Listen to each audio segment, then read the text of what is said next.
지난 1월 일본군 위안부 피해 할머니들에 대한 일본 정부의 배상 책임을 처음으로 인정했던 법원이 2차 소송에선 정반대 결론을 내놨습니다. 재판부는 위안부 강제동원이 위법할 수는 있지만 주권 행위에 해당한다며 국가 면제론을 인정했습니다. 횡령, 배임 혐의를 받는 이스타항공 창업주 이상직 의원에 대한 체포동의안의 표결이 잠시 뒤 국회에서 진행됩니다. 체포동의안이 가결되면 이 의원은 민주당 정정순 의원에 이어 21대 국회에서 두 번째로 체포동의를 한 국회의원의 이름을 올리게 됩니다. 어제 발생한 코로나19 신규 확진자가 731명으로 일주일 만에 700명대로 올라섰습니다. 최근 교직원과 학생 감염이 늘면서 교육부는 오늘부터 3주 동안을 전국 학교와 학원 대상 집중 방역 기간으로 정하고 학교 방역을 강화하기로 했습니다. 오는 7월 인천 계양 등 3기 신도시와 남양주 진접, 위례 신도시 등 수도권 주요 지구의 공공 분양주택 4,400가구에 대한 사전 청약이 시행됩니다. 정부는 올해 4차례에 걸쳐 수도권 3200가구에 대한 사전 청약을 시행하기로 했는데 물량의 절반은 신혼부부와 청년들에게 기회가 돌아갈 예정입니다. 최근 서울 재건축 아파트를 중심으로 가격이 들썩이자 정부가 부동산 정책 관련 당정협의에 속도를 내 시장 불안 가능성을 차단하기로 했습니다. 땅 투기 논란을 빚은 LH의 조직개혁 방안도 다음 달 안에 발표됩니다. 문재인 대통령이 오세훈 서울시장과 박형준 부산시장을 청와대로 초청해 오찬을 함께했습니다. 4.7 재보선 이후 신임 시장과의 첫 만남이었는데 문 대통령은 이 자리에서 코로나19 방역과 민생경제 회복, 서민 주거 안정 등에 대해 의견을 교환한 것으로 알려졌습니다. 더 뉴스 60초 뒤에 계속됩니다.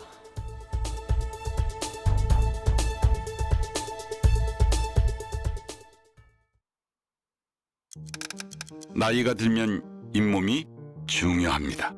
20대 잇몸 부러우신가요? 30대 잇몸 어떠세요? 4가지 복합 성분 이가탄. 세대는 달라도 역시 이가탄입니다. 아시죠? 이가탄. 통하는 건 말이지. 이 사람한테 딱 통하고 저 사람한테 딱 통하고 당신에게도 딱. 그래서 초월홍삼이지. 모두에게 딱 통하는 홍삼. 초월홍삼. Someone said I'm bored, you're old, acting cute nerd.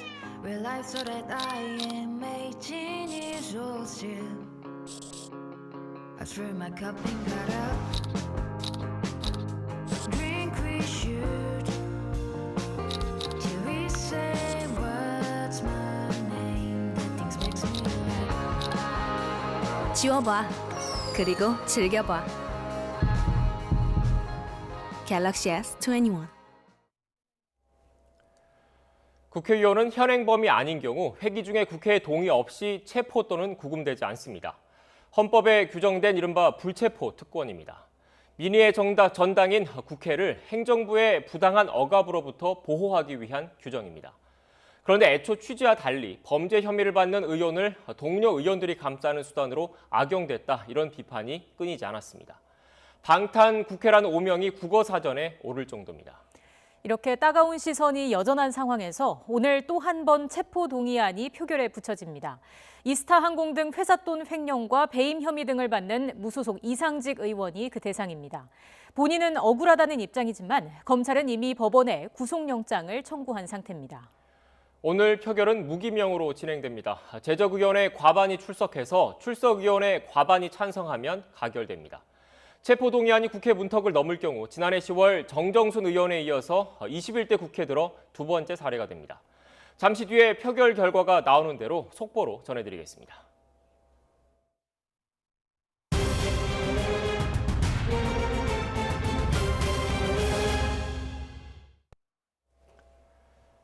먼저 코로나19 관련 소식부터 알아보겠습니다. 다양한 일상 공간을 고리로 코로나19가 확산하는 가운데 일터에서도 확진자가 급증하고 있습니다. 사업장은 많은 사람이 오랜 시간 한 공간에서 일을 하다 보니 감염에 취약할 수밖에 없는데요.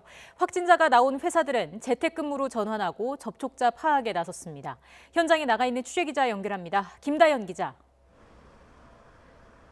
네, 경기도 성남의 판교 산업단지에 나와 있습니다. 네, 산업단지 내 회사 두 곳에서 집단 감염이 발생했다고요. 네, 그렇습니다. 제 뒤로 보이는 건물이 확진자가 나온 게임 개발 업체입니다. 서버 담당 관리 등 필수 인력을 제외하고 본사 포함 모든 직원 4,300여 명이 재택근무를 하고 있습니다. 이 회사는 원래 지난해 말부터 전사 재택근무를 시행하다가 지난주부터 재택근무 순환제를 도입했습니다. 바뀐 근무제도 도입 첫 주부터 확진자가 대거 나온 건데요. 첫 확진자가 나온 건 지난 17일입니다. 서울 강동구에 사는 직원 1명이 먼저 확진된 뒤 서울과 경기, 세종 등에 사는 직원 12명이 추가 확진 판정을 받은 겁니다. 방역당국은 접촉자로 분류된 227명을 자가격리 조처했습니다. 1km 떨어진 곳에 또 다른 소프트웨어 회사에서도 확진자가 2자릿수로 늘었습니다. 지난 11일 첫 확진자가 나오고 직원과 가족 등이 감염돼 지금까지 누적 확진자는 최소 11명입니다. 뿐만 아니라 경기 오산에 있는 화장품 제조업체에서도 지난 12일 첫 감염자가 나온 뒤 확진자 수십 명이 나오고 있습니다. 업체가 입주해 있는 건물에서도 감염 사례가 나오고 있습니다. 서울 구로구의 한 건물 내 콜센터 형태로 운영되는 회사에서는 지난 14일 첫 확진자가 나오고 어제 17명이 추가 확진되면서 누적 확진자가 36명이 됐습니다. 역학 조사 결과 근무자 일부가 마스크를 쓰지 않거나 같은 층에 여러 회사가 위치해 휴게실 등을 공동 사용한 것으로 나타났습니다. 저희 YTN이 보도해드렸듯 서울 강남의 한 수입차 매장에서도 집단 감염이 발생했는데요.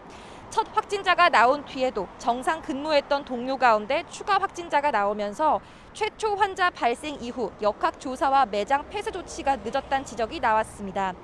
직장 내 감염 확산을 막기 위해 정부는 아프면 쉬기 지침을 적극적으로 권장하고 있습니다. 여기에 더해 증상이 있을 때는 검사를 받은 뒤 바로 집으로 돌아가 추가 감염이 일어나지 않도록 하는 것도 중요합니다.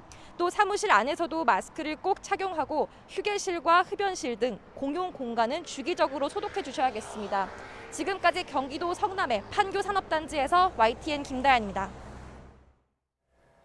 최근 2달 사이 학원과 학교에서도 집단 감염이 잇따르고 있습니다. 이에 따라 교육부가 학원, 학교 방역 강화 방안을 발표했는데요. 학원가는 안도와 긴장하는 분위기가 교차하고 있습니다. 현장으로 가보겠습니다. 김지환 기자. 네, 서울 대치동 학원가에 나와 있습니다. 네, 오늘 오전에 학원과 학교 방역 관리 방안이 발표됐는데 그곳 분위기 어떻습니까? 네, 점심시간이 지나면서 본격적으로 이곳 학원가를 오가는 학생들이 늘고 있습니다. 학원들은 저마다 새로운 방역 강화 방안을 파악하고 대책을 마련하느라 분주한 모습인데요. 반응도 엇갈렸습니다. 이미 방역 점검은 하고 있는데 무엇이 달라지는지 모르겠다는 의견부터 이러다가 또 집합금지 되는 건 아닌지 걱정스럽다 이런 반응도 나왔습니다. 앞서 교육부는 다음 달 11일까지 3주 동안을 전국 학교 학원 대상 집중 방역 기간으로 운영하기로 했습니다. 우선 학원의 경우 교육부와 교육청, 민간이 참여하는 방역 점검단을 운영하고 방역 수칙 홍보도 강화합니다. 학원 관계자들이 자가진단 앱을 잘 쓸 수 있도록 안내해서 감염자 발생 사례도 공유할 예정입니다. 학교 방역도 고삐를 더 잽니다. 서울 지역 학교에서는 확진자를 가려내기 위한 선제적인 PCR, 즉 유전자 증폭 검사도 다음 달 초부터 시작합니다. 이와 함께 학생들의 학교 안팎 생활 지도를 강화하고 외부 강사의 의심 증상 모니터링도 더욱 철저하게 할 방침입니다. 네, 이렇게 방역 강화 방안이 발표될 정도로 최근 전국적으로 학원과 학교 확산세가 심상치 않은데 전반적인 감염 상황도 정리해 주시죠. 네, 개학한 지 한 달 반 만에 전국적으로 학생과 교직원 확진자가 2,000명을 넘어섰습니다. 주요 감염 사례를 한번 살펴보면요. 경기도 광명에 있는 중학교에서는 지금까지 모두 11명이 감염됐습니다. 지난 17일 급식실 직원이 처음 확진 판정을 받은 뒤 가족과 교직원들이 잇따라 양성 반응이 나온 겁니다. 경기도 김포에 있는 대학교에서는 지난 15일 첫 확진자가 나온 뒤 학생과 교직원 등 지금까지 모두 10명이 치료를 받고 있습니다. 이외에도 서울 양천구 태권도 학원발 확진자가 지금까지 28명 나왔습니다. 최근 13명이 감염됐던 경기도 고양시 고등학교 2곳도 추가 감염 우려가 여전해서 방역당국은 긴장의 끈을 놓지 못하고 있습니다. 특히 충북 청주나 경남 김해 등 수도권 밖에서도 학원, 학교발 확산세는 누그러지지 않고 있는데요. 방역당국은 학생의 경우 학교뿐만 아니라 보통 학원도 두세 군데씩 다니기 때문에 한 명이 감염되면 그 확산세를 걷잡을 수 없다고 강조했습니다. 방역 강화 방안이 마련돼도 가장 중요한 건 기본 방역 수칙 준수라고도 덧붙였는데요. 이에 따라 마스크 쓰기와 손 씻기 등 5대 수칙을 반드시 따르고 의심 증상이 있으면 바로 진단검사를 받아달라고 거듭 당부했습니다. 지금까지 서울 대치동 학원가에서 YTN 김지환입니다. 정부가 코로나19 장기화로 소득이 줄어든 저소득 가구 일부에 대해서 50만 원씩 생계 지원을 하기로 했습니다. 중앙재난안전대책본부는 저소득층 가운데 다른 복지제도나 코로나19 지원 프로그램을 지원받지 못한 80만 가구에 50만 원씩 모두 4천억 원을 투입한다고 밝혔습니다. 가구 소득 기준으로 중위소득 75%가 대상이고 재산 기준으론 대도시 6억 원, 중소도시 3억 5천만 원, 농어촌 3억 원 이하면 해당합니다. 온라인 신청은 다음 달 10일부터 28일까지, 현장 접수는 다음 달 17일부터 6월 4일까지 읍면동 주민센터에서 가능합니다. 미국에서 혈전증 발생으로 접종이 잠정 중단됐던 얀센의 코로나19 백신에 대해서 유럽의약품청이 사실상 접종을 허용하는 판단을 내리자 백신 공급이 재개됐습니다. 네덜란드와 이탈리아는 얀센 백신을 접종하기로 결정했습니다. 김원배 기자가 보도합니다. 얀센의 모회사인 존슨앤드존슨은 유럽연합과 아이슬란드, 노르웨이와 계약한 2억 회분의 얀센 코로나19 백신을 공급할 것이라고 밝혔습니다. 유럽의약품청이 얀센 백신에 대해 혈전 발생 부작용을 인정하면서도 사실상 접종을 허용하는 판단을 했기 때문입니다. The benefits of the vaccine continue to outweigh these risks, and we now have detailed information in the labeling that alerts to these risks. We have detailed information for the healthcare professionals. 존슨앤드존슨은 백신 포장의 라벨에 희귀 혈전증을 매우 드문 부작용으로 추가하고 증상과 치료법을 명기하기로 했습니다. 존슨앤드존슨은 혈전증은 극히 드물게 일어나는 일이라며 명확한 진단과 치료법을 안내할 뿐 아니라 주의를 촉구함으로써 얀센 백신에 대한 신뢰를 복원할 수 있기 희망한다고 밝혔습니다. 이에 따라 네덜란드는 현지 시각 21일부터 얀센 백신을 접종하기로 했습니다. 이탈리아도 60살 이상을 대상으로 얀센 백신을 사용하기로 했습니다. AFP 통신은 다른 유럽연합 회원국도 얀센 백신을 접종할 가능성이 크다고 전망했습니다. 미국은 현지 시각 23일 질병통제예방센터의 자문기구인 예방접종자문위원회가 2차 회의를 열어 얀센 백신에 대한 접종 재개 여부를 결정할 예정입니다. YTN 김원배입니다. 유럽의약품청이 얀센 백신에 대해 혈전 가능성을 경고한 것과 관련해서 정부는 허가와 접종 대상을 선정하는 과정에서 주요한 참고 자료가 될 것이라고 밝혔습니다. 중앙재난안전대책본부는 유럽의약품청에서 얀센 백신을 평가한 부분들을 주목하고 있다며 이같이 말했습니다. 중대본은 또 600만 명 도입 계획과 관련해 계속 논의하고 있는 단계라고 설명했습니다. 경기도가 현재 국내에서 접종 중인 코로나19 백신 이외에 백신에 대한 조기 도입을 검토하고 있다고 밝혔습니다. 경기도는 오늘 오전 경기도청 관계부서 대책회의를 열고 정부가 백신 선택의 폭을 넓힐 수 있어야 하고 러시아 스푸트니크 V 백신 등에 대한 공개 검증이 필요하다고 의견을 모았습니다. 또 국민 안전과 생명을 지키기 위해 스푸트니크 V 백신 검증과 도입 검토 등을 정부와 방역 당국에 건의하기로 했습니다. 다음 달부터 러시아 코로나19 백신인 스푸트니크 V 백신이 강원도에서 생산됩니다. 강원도 춘천에 있는 한국코로스는 러시아 국부펀드와 스푸트니크 V 백신 계약을 체결하고 다음 달부터 상업용 물량을 생산할 예정입니다. 다만 이번에 생산하는 물량은 전량 수출용으로 국내에서는 사용할 수 없습니다. 한국코로스는 1억 5천만 도스를 생산할 예정이며 추가 물량 5억 도스는 국내 업체와의 컨소시엄을 통해 생산할 계획입니다. 코로나19 백신 접종의 속도를 내서 감염 확산을 막아냈다는 평가를 받는 이스라엘이 6개월 뒤에 제2차 접종 캠페인을 추진하기로 했습니다. 이번엔 어린이까지 접종한다는 계획입니다. 김태현 기자가 보도합니다. 세계에서 가장 높은 코로나 백신 접종률을 보이고 있는 이스라엘이 두 번째 접종 캠페인을 준비하고 있습니다. 네타냐후 총리는 TV를 통해 중계된 연설을 통해 백신 추가 구매 소식과 함께 6개월 뒤 백신 접종 추진 계획을 발표했습니다.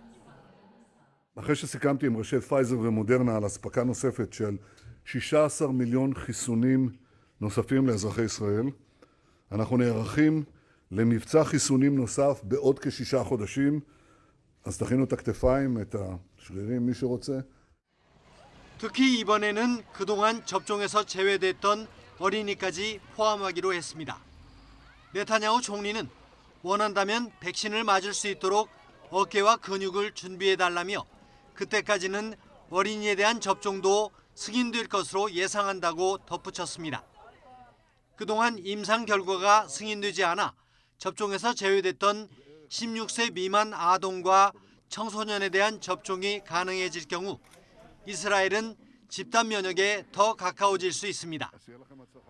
코로나 사태 초반 부실 대응으로 비난을 받았던 이스라엘은 지난해 12월 조기에 화이자 백신을 대규모로 확보해 대국민 접종에 들어갔습니다. 전 세계에서 가장 빠른 속도로 진행된 백신 접종의 성과로 감염 지표가 개선되자 이스라엘은 지난 2월부터 5차례에 걸쳐 봉쇄 조치를 풀었고 최근 실외 마스크 착용 의무도 해제했습니다. יש פה הצלחה גדולה מאוד, וישראל שוב מקדימה את העולם, וישראל שוב מובילה את העולם במאבק בקורונה. תודה רבה לכם. תודה. 지금은 대부분의 상업시설과 공공시설이 정상 가동되고 있으며 접종자는 그린패스라는 증명서를 발급받아 실내 시설은 물론 대중 행사에도 참석할 수 있습니다. YTN 김태현입니다. 휴일 휴가가 끝나자 국내 코로나19 신규 확진자가 다시 700명대까지 늘었습니다. 새 학기 시작 이후 학교로까지 감염이 확산하면서 교육부가 향후 3주간 전국 학교와 학원의 방역을 집중 점검하기로 했습니다. 전문가와 함께 이야기 나눠보겠습니다. 김정기 고려대 약학대학 교수 나오셨습니다. 어서 오십시오. 안녕하세요. 안녕하세요. 교수님, 그동안 검사 건수가 적은 휴일이 지나고 그다음에 주 중반, 그러니까 수요일 이후부터 확진자가 좀 늘어나는 경향을 쭉 보여왔지 않습니까? 오늘 0시 기준 이 신규 확진자 통계도 그 연장선에 있다고 봐야 되겠죠? 그렇죠. 그러니까 그동안 한 일주일 만에 한 700명대를 다시 보이고 있거든요. 그 사이에는 600명대 후반하고 실제로 주말에 영향을 받았던 월요일, 화요일 같은 경우에는 500명대를 보였습니다. 그러니까 지금 다시 700명대를 보이고 있는데 이러한 현재 이 규모가 현재 수준이다 이렇게 보시면 될 것 같고 아마 여기에 적절한 방역 조치가 없으면은 더 확산할 가능성도 충분히 있다 이렇게는 보고 있습니다. 예, 방역 조치가 추가로 필요한 상황이다라고 말씀을 해주셨는데 현재 상황에서 가장 위험한 요인은 뭐라고 보십니까? 일단 지금 현재 규모 대비 적절한 방역 조치가 이루어지지 않고 있는 부분이 가장 우려스러운 부분이다라고 할 수가 있고요. 그렇기 때문에 지금 현재의 확진자 규모에 맞는 적절한 방역 조치가 필요하다라고 보고 있습니다. 여기에 더불어서 실제로 이제 국민들의 어떤 경각심이 크게 완화된 부분이 있습니다. 그래서 지금 보면은 여러 곳에서 그 활동량이 굉장히 많이 늘어나고 있거든요. 그래서 이러한 부분도 실제로 굉장히 우려스러운 부분이다 이렇게는 보고 있습니다. 네. 반면 정부 입장에서는 위중증 환자가 상대적으로 좀 줄었고 그리고 백신 접종이 진행되고 있고 그래서 현재 이 상황 자체가 우리 의료 체계가 감당할 수 있는 정도 수준이다 이렇게 좀 평가를 하고 있는데 여기에 동의하십니까? 지금 정도 규모면 의료 체계가 충분히 감당은 가능하다라고 보고 있습니다. 근데 여기서 더 폭증할 경우에는 실제로 1,200명 또는 1,500명까지 일일 신규 확진자가 나오게 되면 그 수준부터는 감당이 굉장히 어려울 거다라고 보고 있거든요. 그러니까 우리가 항상 낙관을 할 수만은 없습니다. 언제든지 폭증할 가능성이 있기 때문에 이 부분을 아직은 긍정적인 부분이 많다라고 그냥 단순하게 생각하기에는 좀 무리가 있지 않나 이렇게 생각을 하고 있고요. 항상 1,000명을 넘어서는 그런 상황에 우리가 대비를 계속 해야만 된다 이렇게는 보고 있습니다. 이런 가운데 또 걱정이 되는 게 학교에서의 감염이 증가하고 있다는 점인데 앞서 저희가 계속 전해드린 것처럼 이제 교육부가 3주 동안 전국 학교와 학원을 대상으로 집중 방역 점검에 나서기로 했습니다. 오늘 발표 내용은 어떻게 보셨는지요? 일단 등교 수업 제한을 확대하지 않는 수준에서는 우리 교육 당국에서 취할 수 있는 가장 최선의 방법이 아닐까라는 생각을 하고 있습니다. 네. 그래서 지금 앞으로 3주 정도 얘기를 하고 있는데 실제로 1학기 내내 방학할 때까지는 이러한 방역 강화 조치, 그러니까 모니터링을 계속 실시할 필요가 있다라고 보고 있고요. 그러니까 학교뿐만 아니라 여기 학원도 포함되어 있는데 특히 학원가에 대한 관리 감독도 굉장히 중요하다라고 보고는 있습니다. 네. 서울 지역에 한해서 학생과 선생님들 가운데 희망자를 대상으로 선제적인 PCR 검사도 추진한다고 하던데 이 실효성을 거둘 수 있겠습니까?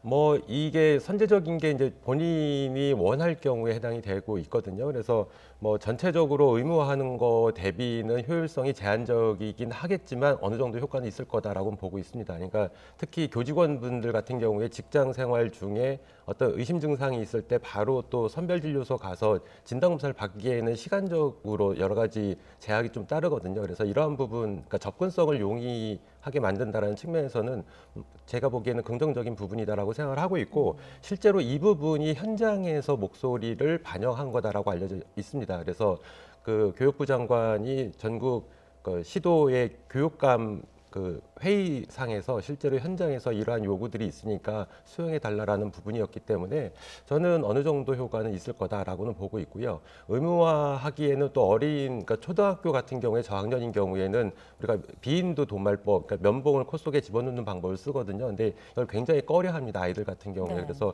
의무적으로 하기에는 좀 무리가 있을 것 같고 실제로 이렇게 본인이 원할 경우에는 이런 선제적인 PCR 검사는 어느 정도 효과가 있을 거다라고는 보고 있습니다. 자가검사 키트에 대한 교수님의 의견도 궁금한데요.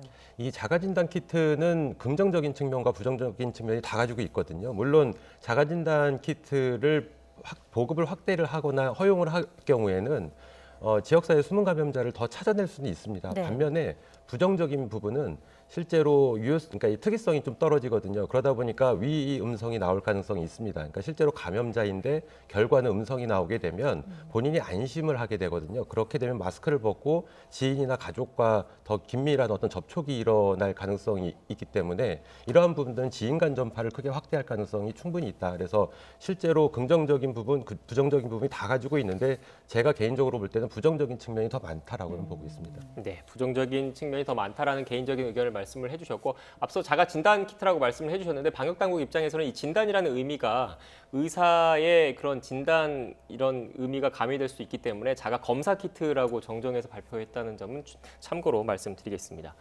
연장선상에서 그 실내 체육 시설에서 또 감염이 좀 늘고 있다라는 우려가 커지고 있습니다. 어떻게 보십니까?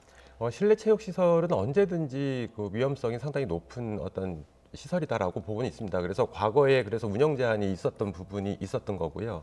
실제로 가장 우려스러운 부분이 우리가 마스크를 착용을 하고는 있습니다만 특히 유산소 운동 같은 경우, 달리기 같은 경우 할 경우에는 이 마스크를 착용했음에도 불구하고 비말이나 이런 것들이 실제로 밖으로 배출될 가능성도 있고 호흡이 빨라지게 되면 그 시설 내에 오염원이 있을 때 많은 호흡량이 때문에 감염에 더 취약한 부분이 있거든요. 네. 그래서 이러한 부분은 항상 위험성이 있다라고는 보고 있고 또 운동을 하다 보니까 음료나 물을 마시게 되거든요. 이 부분도 잠시라도 마스크를 벗게 되면 상당히 위험한 부분이 있다라고는 보고 있습니다. 그리고 방역 당국이 한 시뮬레이션 결과에 따르면 충분히 환기를 하지 않은 상황에서 확진자가 기침을 하게 되면 바이러스가 더 넓게 확산할 수 있다라는 내용이 나왔는데 상당히 환기의 어떤 중요성도 보여주는 것 같고요. 그리고 마스크의 필요성도 여기서 보여주는 사례가 아니겠습니까? 일단 뭐 환기 물론 중요합니다. 근데 환기 같은 경우에는 제한성이 있거든요. 그러니까 우리가 계속 문을 열어놓고 있는 게 아니라 뭐 2시간마다 환기를 하라고 하는데 네. 그러면 환기를 하고 나서 문을 닫고 2시간째쯤 되면 굉장히 이 안에 공기가 이제 정체되어 있는 상황이 발생을 할 수가 있습니다.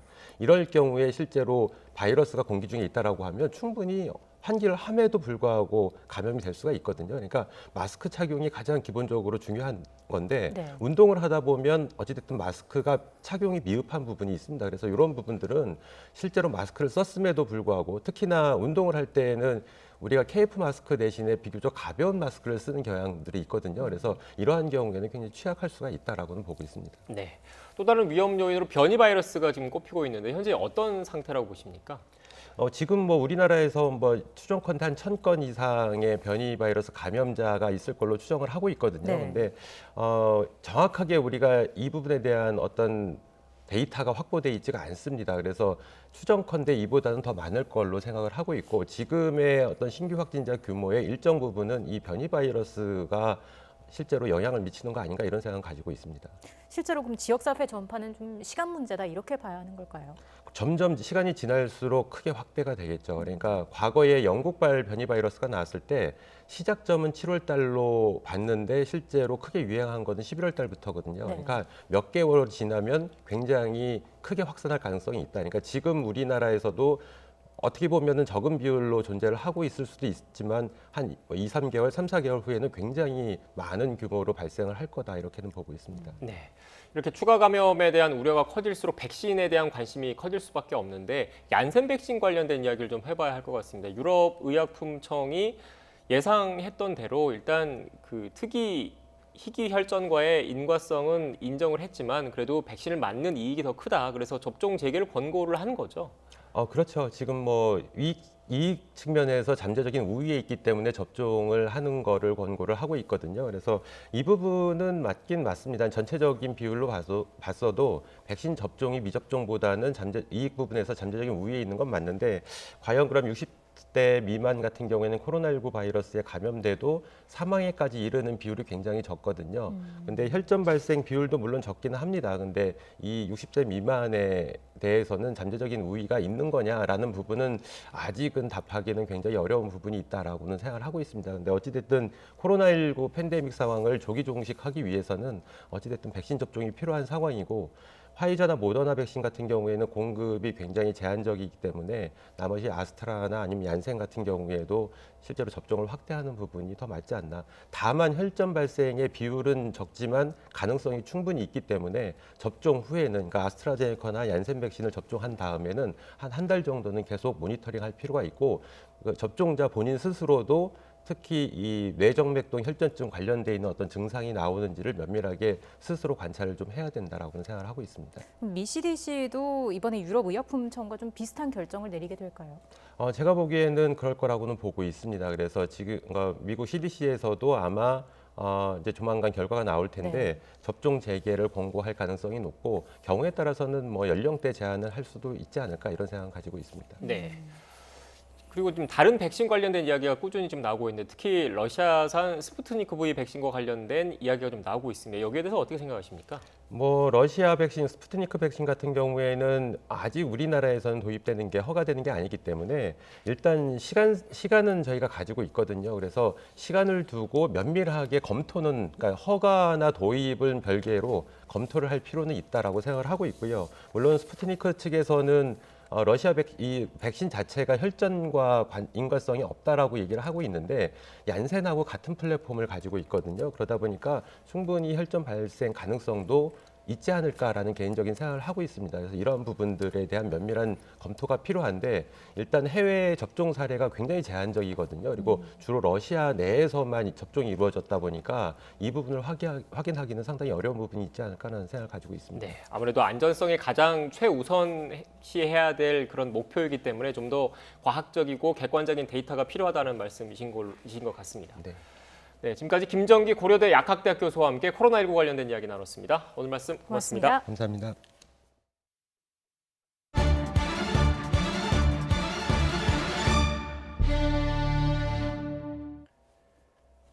지난 1월 일본군 위안부 피해 할머니들에 대한 일본 정부의 배상 책임을 처음으로 인정했던 법원이 2차 소송에선 사실상 할머니들의 패소로 판결하면서 정반대 결론을 내놨습니다. 1차 소송 때와는 달리 한 국가의 주권 행위는 다른 나라에서 재판받지 않는다는 국가 면제론이 일본의 위안부 강제 동원에도 적용된다고 판단했습니다. 취재기자 연결해서 자세히 들어보겠습니다.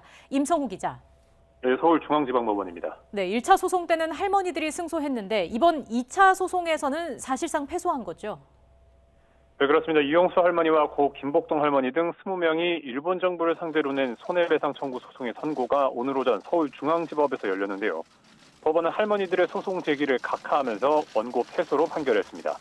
1차 소송 때와 마찬가지로 이번에도 핵심 쟁점은 과거 일본 제국의 위안부 강제 동원에 이른바 국가 면제론을 적용할 수 있는지였습니다.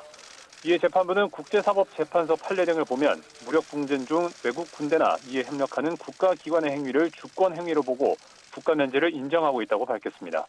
그러면서 과거 일본의 위안부 강제 동원도 중일 전쟁이나 태평양 전쟁 등 무력 분쟁 시기에 군사적 목적으로 실행한 것이라며 위법 소지가 있기는 하지만 주권 행위로 볼 수 있다고 판시했습니다. 재판부는 또 2차 세계대전 후 유럽 여러 나라의 피해자들이 독일을 상대로 소송을 냈지만 국가 면제를 이유로 각하된 사례 등을 언급하면서 국가 면제의 예외를 인정하면 그 강제 집행 과정에서 외교적 충돌이 불가피하다고 설명했습니다. 한 국가의 주권 행위는 다른 나라에서 재판할 수 없다는 국가 면제론을 방어 논리로 삼아온 일본 정부의 주장을 사실상 받아들인 셈입니다. 재판부는 할머니들의 이 소송이 사실상 마지막 권리 구제 수단이라는 주장도 받아들이지 않았습니다. 2015년 한일 위안부 합의와 그 후속 조치인 화해치유재단의 설립으로 권리 구제가 일부 충족됐다는 겁니다. 재판부는 한일 위안부 합의에 이르는 과정에서 일본 정부의 책임을 규명하지 못하고 피해자들의 의견 수렴을 하지 않는 등 절차적인 문제가 있기는 했지만 양국이 외교적으로 합의하고 일본 정부가 출연한 자금으로 설립된 재단을 통해서 피해자 상당수에게 현금이 지급된 만큼 어느 정도 구제가 이뤄진 것으로 봐야 한다고 밝혔습니다.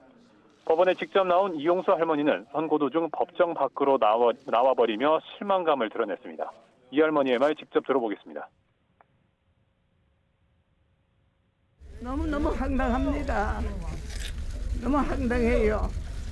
어쨌거나 저 결과가 좋게 나고 나쁘게 나고 가네.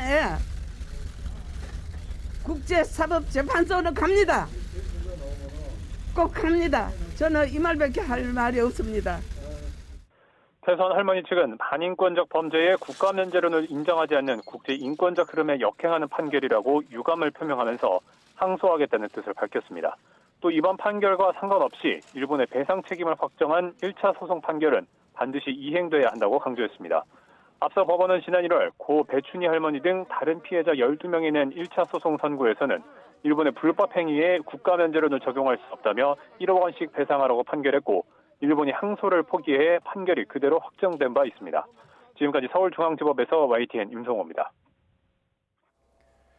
네, 그럼 바로 이어서 김광삼 변호사와 함께 이번 판결에 대해서 자세한 내용 분석해 보겠습니다. 변호사님 나오셨습니다. 안녕하세요. 안녕하십니까? 안녕하세요.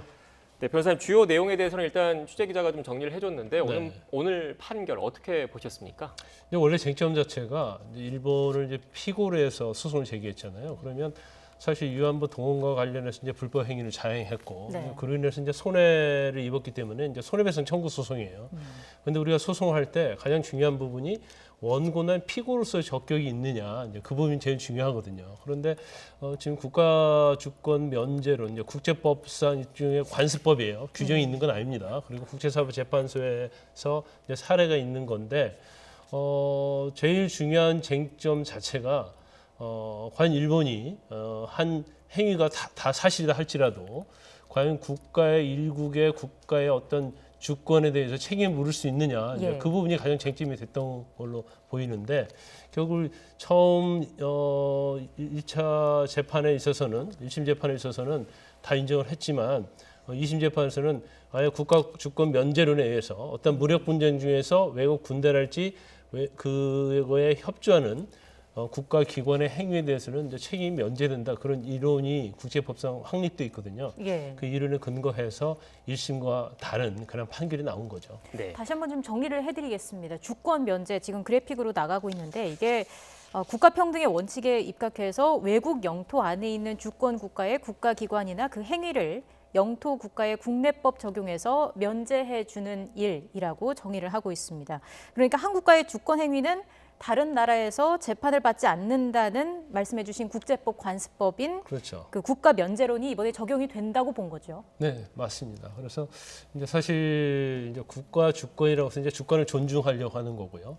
어떤 국가 행위에 대해서 만약에 그 행위의 불법 행위에 대해서 각 나라에서 재판을 하게 되면 결국 한 나라 국가의 주권이랄지 아니면 거기에 대한 권위 이런 것들이 손상되거든요. 그래서 이제 관습법상으로 국제적으로 이제 확립돼 있는 그런 이론이다 이렇게 볼 수가 있어요. 네. 지금 좀 연장선상의 질문을 드리면 그 판결과 관련해서 재판부가 내놓는 게 좀 여러 종류가 있지 않습니까? 네. 인용, 기각, 각하 이런 종류가 네네. 있는데 이번 두 번째 그 소송과 관련해서 각하 결정을 내렸습니다. 그러니까 이 쟁점에 대해서 판단 자체를 하지 않고 소송의 요건이 안 된다. 이게 이 국가 면제, 주권 면제에 대한 그 논리를 적용했기 때문으로 이해를 해야 되는 거죠? 네, 그렇죠. 우리가 보통 뭐 소송의 승소했느냐 패소했느냐 그걸 따지잖아요. 근데 승소 패소를 하려고 하면 그걸 판단하기 위해서는 실체적 심리에 들어가야 하거든요. 근데 아예 이 소송 자체가 소송 요건이 자체가 안 돼버리면 이게 불법적이었느냐 아니었느냐 실체 심리를 할 필요가 없어요. 네. 그 전제 조건으로서 소송 요건에 있어서 결함이 있으면 아예 판단하지 않고 각하를 하거든요. 이 사건도 좀 마찬가지죠. 재판부가 불법 행위를 일본이 자행했느냐 하지 않느냐 거기에 대한 판단하지 않고 국가주권 면제의 이론에 의해서 결국 국가가 책임질 수 없다. 즉 일본은 책임질 수 없기 때문에 실질적으로 불법 행위 여부를 따질 필요가 없다. 그래서 이제 각하를 한 겁니다. 이게 앞선 위안부 소송 판결과는 어떤 차이가 있습니까? 근데 앞에 전에 이제 1차로 소송을 했지 않습니까? 예. 그런데 그 당시에 이제 완전 승소를 했어요. 근데 그 이유는 뭐냐면 그 당시에는 이제 국가주권 면제론이 과연 적용할 수 있느냐 여부였는데 그때 재판부에서는 국가주권 면제론에 대해서 인정을 하지만 이게 반인권적, 반인도적 행위에 대해서는 이 이론을 적용할 수가 없다. 그렇기 때문에 일본이 이에 대해서 책임이 있고 또 소송 비용도 지불해야 한다. 이렇게 판결을 했고요. 그런데 일본이 이 소송에 응하지 않았기 때문에 사실 항소심 가지 않았어요. 그래서 1심에서 일단 확정이 된 겁니다. 그런데 이제 1심이 확정이 됐기 때문에 위안부 할머니들이 승소를 한 거거든요. 그러면 이 판결을 가지고 강제 집행을 해야 한단 말이에요. 근데 강제 집행 중에서 중요한 부분이 이제 소송 비용이에요. 소송 비용은 변호사 비용이 포함될 수 있고요. 송달 비용 그리고 인지세 이런 게 포함되거든요. 그래서 일본 정부에 대해서 이 소송 비용을 청구하기 위해서 소송 비용 확정 판결을 제기를 했는데 재판부에서 오히려 그 원래 했던 본안 판결과 다른 걸 내놨죠. 소송 비용 판결은 국가 주권 면제 이론과 똑같이 강제 집행을 할 수 없다 이런 식으로 내놨기 때문에 결과적으로 이제 소송에서 이긴다 하더라도 이걸 강제 집행할 수 있는 길이 법원의 입장에서 보면 없다고 볼 수 있어요. 네, 좀 정리를 해보면 그 1차 소송 같은 경우에 할머니분들께서 승소를 한 거지 않습니까? 네. 그런데 그 승소한 내용 중에 이 소송 비용, 소송에 들어가는 비용과 그것과 별개로 또 피해 보상 문제가 좀 있는 거잖아요. 그런데 이 피해 보상 문제는 별도로 떼놓고 이 소송 비용, 그러니까 소송에 들어가는 비용을 일본 정부한테 물릴 수 없다라는 지금 이 결정을 내린 거지 않습니까? 그런데 같은 사건을 놓고 다른 재판부, 그러니까 같은 사건을 놓고 재판부가 바뀐 거잖아요. 이런 다른 결론이 나와도 되는 겁니까? 일단 재판부는 같아요. 그러니까 제 몇 부는 같은데 그 안에 있는 구성원이 다른 거죠. 그러니까 판사가 다른 거예요. 근데 그렇기 때문에 사실 그냥 우리 시청자 입장에서 보면 아니 재판에서 완전 승소를 했고 재판에서 승소할 때는 반드시 소송 비용에는 피고의 부담을 한다. 그러니까 패소인 일본의 부담을 한다. 그 내용이 반드시 들어가거든요. 그러면 이 판결에 의해서 소송 비용을 집행을 하려고 하는데 이걸 법원서 인정을 하지 않는다. 굉장히 이해가 되지 않지만 결과적으로 따지면 사실은 원래 완전 승소 판결을 선고했던 재판부하고 그다음에 소송 비용과 관련해서 불허한 재판부는 사실은 재판부 이름은 같지만 구성원이 틀리고 그래서 이제 어떻게 보면 이것은 이제 법리적인 거거든요. 이제 법리적에서 다른 의견을 갖고 있기 때문에 이런 결과가 나올 수 있는 거죠. 네, 그러면 이 소송 비용과 관련된 것과 별개로 이 할머니분들의 그런 피해 보상, 민사상의 피해 보상과 관련된 소송은 진행되는 거지 않습니까? 이건 어떻게 되는 겁니까? 일단 지난 1차 소송은 이미 끝났고요. 확정이 됐고요. 그렇지만 강제 집행을 하기가 어렵기 때문에 이겼다 하더라도 사실은 판결에 어떤 실효성은 없는 거고요. 지금 이번에 판결한 2차 소송의 항소심에서는 이건 보나마나 항소를 하겠죠. 아니 상고를 하겠죠. 그래서 이제 대법원에서 판단을 받아봐야 한다고 보고요. 근데 이제 2018년도에 일본 기업과 관련해서 강제징용 판결이 있었잖아요. 그때는 강제 집행할 수 있다는 판결이 있었기 때문에 이게 배치되는 게 아니냐 이런 생각을 할 수가 있어요. 근데 2018년도에 강제징용은 일본의 기업과 관련된 소송이고요. 이것은 일본이랑 국가와 관련된 소송이기 때문에 사실 소송 자체가 완전히 틀리다고 볼 수 있어요. 그래서 그때 2018년도 대법원 판결을 들어서 이건 좀 그 대법원의 입장과는 배치된다 이렇게 보기는 어려울 것 같고요. 단지 이제 대법원에서 판결을 하는데 국제사법재판소에서 이미 있었던 사례들, 결정들 이거를 인용을 해서 이번 재판과 같은 결과가 나올 수도 있고 이제 대법원에서 국가 면제론 자체가 이건 굉장히 아무리 전쟁 중이라 하더라도 위안부로서 동원을 하고 이런 것 자체는 반인권적, 반인륜적 행위 아닙니까? 그래서 이런 경우에는 국가 면제론을 적용할 수 없다. 이제 이렇게 대법원서 의견이 있다고 한다면 뭐 우리 피해자 측 할머니들도 승소를 할 수 있는 뭐 그런 길은 열릴 수는 있습니다. 네. 지금 일본군 위안부 피해 할머니들 관련 소송 이야기는 잠시 뒤에 계속 좀 이어가 보고 지금 국회에서는 이상직 의원의 체포동의안에 대한 표결 처리 절차가 진행되고 있습니다. 현장 그림 있으면 좀 띄워주시겠습니까? 일단 이상직 의원 같은 경우에 지금 당적이 지금 없잖아요. 무소속인데 네네. 현재 정확하게 어떤 혐의를 받고 있는 겁니까? 일단 원래 이제 더불어민주당 소속이었는데 네. 탈당을 했죠. 지금 혐의는 세 가지예요. 크게 혐의는 일단 배임과 횡령과 그리고 정당법 위반이거든요. 그래서 배임 자체는 아마 이스타항공과 관련된 주식을 저가로 매도해서 이제 손해를 입혔다는 거 이게 수백억 정도 되고요. 그다음에 이스타항공과 계열사들을 변호사님 잠시만요. 네. 가 206표, 부 38표, 기권 11표로서 국회의원 이상직 체포동의안은 가결되었음을 선포합니다. 네, 이상직 의원 체포동의안 국회 표결 절차가 오늘 오후에 진행됐는데 지금 조금 전에 보신 것처럼 가결됐다라는 소식을 좀 전해드렸습니다. 앞서 그 국회의원 같은 경우에 헌법상 불체포 특권이 있지 않습니까? 회기 중에는 현행범이 아닌 경우에는 그 국회의 동의를 얻어서 체포를 해야 되는데 오늘 그것 때문에 이 체포 동의안 표결이 붙여졌고 그 현행법상 제적위원회 과반이 출석해서 출석위원회 과반이 찬성을 하면 체포 동의안이 가결되는 겁니다. 지금 속보를 통해 보신 것처럼 지난해 10월이죠. 10월에 정정순 의원 이후에 21대 국회 들어서는 지금 이게 두 번째 사례입니다. 여기까지 네. 좀 대략적인 내용은 좀 설명을 드렸는데 앞서 변호사님 말씀하셨던 것처럼 지금 자막이 나가고 있지만 횡령과 배임 혐의 등을 받고 있지 않습니까? 정확하게 어떤 혐의들이 있는지 다시 한번 좀 설명을 해주시죠. 횡령 자체는요. 이스타항공과 이스타항공 계열사들의 어떤 돈을 한 58억 정도 횡령을 했다는 거고요.